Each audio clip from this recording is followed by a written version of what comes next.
एक बार की बात है जब भगवान परशुराम अपने माता पिता ऋषि जमदग्नि और माता रेणुका के साथ एक शांत आश्रम में निवास करते थे। यह आश्रम हरे भरे जंगलों से घिरा हुआ था, जहां हर सुबह सूरज की पहली किरणों के साथ पंछियों की चहचहाहट गूंजती थी। आश्रम में तपस्या, सेवा और ज्ञान का वातावरण था। वहां एक दिव्य गाय कामधेनु थी, जो स्वर्णिम दूध और अन्य संजीवनी गुणों से भरपूर थी। उसके पास रहने से आश्रम की सभी जरूरतें पूरी होती थीं।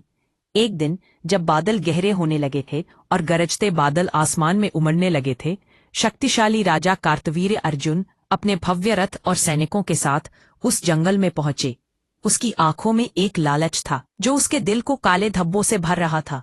ऋषि जमदग्नि ने राजा का आदरपूर्वक स्वागत किया और कामधेनु की सहायता से उन्हें भोजन कराया। आश्रम में बैठकर राजा ने कामधेनु को देखकर उसकी अद्भुत शक्ति का अनुभव किया।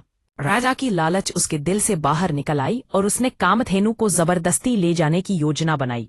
राजा ने अपनी शान और शक्ति से कामधेनु को अपने अधीन करने का सोचा, लेकिन परशुराम उस समय आश्रम में नहीं थे। जब राजा की सेना आश्रम से चली गई तो कुछ समय बाद परशुराम लौटे।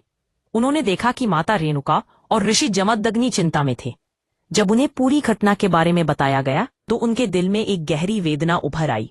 राजा कार्तवीर्य अर्जुन के अत्याचार ने परशुराम को झकझोर दिया। उनकी आत्मा में एक आग धधकने लगी।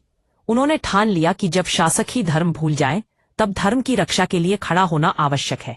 परशुराम ने प्रतिज्ञा की कि वे अत्याचारी और अहंकारी राजाओं को उनके कर्तव्य का बोध कराएंगे और धरती पर न्याय स्थापित करेंगे। भगवान शिव से प्राप्त परशु कुल्हाड़ी उनके धर्म युद्ध का प्रतीक बनी। परशुराम ने अपने बल का प्रयोग व्यक्तिगत क्रोध के लिए नहीं, बल्कि धर्म की रक्षा के लिए किया।